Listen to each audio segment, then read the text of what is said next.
ሰላም ጤና ይስጥልኝ እንደምን ከረማችሁ ኢትዮ ሄልዝ ወዳጆች ዛሬ ማቀርብላችሁ ስለተሰነጣጠቀ ተረከዝ ማስለቀቂያ መንገዶች ነው።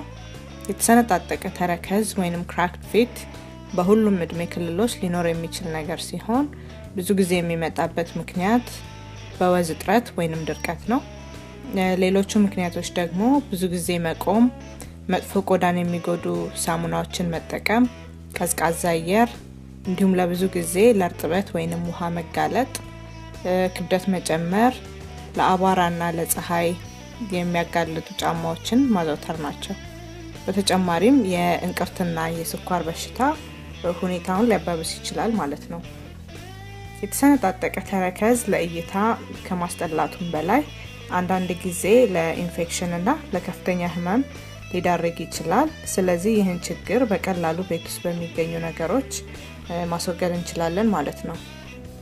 አንደኛው መንገድ ወደ አልጋችን ከመሄዳችን በፊት ጨው በሞቀ ውሃ ውስጥ በማሟሟት ለ20 ደቂቃ ተረከዛችንን ከዘፈዘፍን በኋላ የሞተውን የቆዳ ክፍል በመፈተግ ማጽዳት ይኖርብናል። ከዛም በፎጣ ካደረቅን በኋላ የኮኮናት ዘይት ደጋግመን በመቀባት ንጹህ ካልሲ አድርገን ማሳደር ነው። ይህንንም ዘዴ የተሰነጣጠቀውን ተረከዝ እስኪለሰልስ ድረስ በየቀኑ መደጋገም ይኖርብናል ማለት ነው።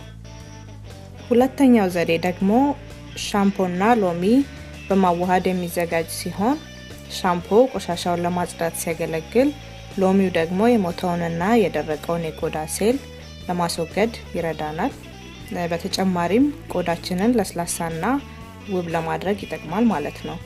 ይህንንም እንደ መጀመሪያው አማራጭ ሁሉ ሞቅ ያለ ውሃ ውስጥ በመክተት ካዋሃድን በኋላ እግራችንን ለ20 ደቂቃ ውህዱ ውስጥ በመዘፍዘፍ ማቆየት፣ እንዲሁም በእግር ብሩሽ በመፈግፈግ የሞተውን ቆዳ ማስወገድ ይኖርብናል። ከዛም ጥሩ የእግር ሎሽን ወይንም ክሬም በመቀባት ማለስለስ እንችላለን። ወይንም የኮኮናት ኦይል የተሻለ አማራጭ እንደሆነ ይነገራል። ሌላው ለተሰነጣጠቀ እግር መፍትሄ አቸቶን መጠቀም ነው። አቸቶ ለተሰነጣጠቀ እግር የሚጠቅመው በውስጡ ያለው የአሴቲክ አሲድ ይዘት ቆዳን በማለስለስ የሞተን ቆዳ ለማስወገድ ቀላል የማድረግ ብቃት ስላለው ነው። አዘገጃጀቱም 1 እጅ አቸቶ 2 እጅ ለብ ያለ ውሃ በማዋሃድ ሲሆን እግርን ከ10 እስከ 15 ደቂቃ በመዘፍዘፍ ማቆየት፣ ከዛም በእግር ማጽጃ ብሩሽ መፈተግና የሞተውን ቆዳ ማጽዳት ነው ማለት ነው። ከዛም የኮኮናት ኦይል በመቀባት ወዝን ጠብቆ እንዲቆይ ማድረግ ይቻላል። አራተኛው አማራጭ ደግሞ ግሪሲሊን ከሎሚ ጋር በማዋሃድ የሚዘጋጅ ሲሆን ይህንንም እንደሌሎቹ ሁሉ ለብ ያለ ውሃ ውስጥ በመክተት የተሰነጣጠቀውን እግር ለ10 ደቂቃ ካቆየን በኋላ በእግር መፈተጊያ ብሩሽ የሞተውን ቆዳ በማስወገድ ከዛም ግሪሲሊኑን ራሱን መቀባት ይቻላል ወይንም ደግሞ ኮኮናት ኦይል መጠቀም ይቻላል። ከዛም በካልሲ ሸፍኖ ማቆየት ነው ወይንም ማሳደር ነው ማለት ነው።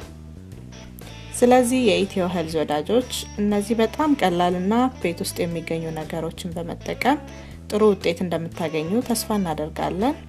ለተጨማሪ ቪዲዮዎች ሰብስክራይብ በማድረግ የዩቲዩብ ቻናላችን ቤተሰብ ይሁኑ። ጤና ለሁላችን። አመሰግናለሁ።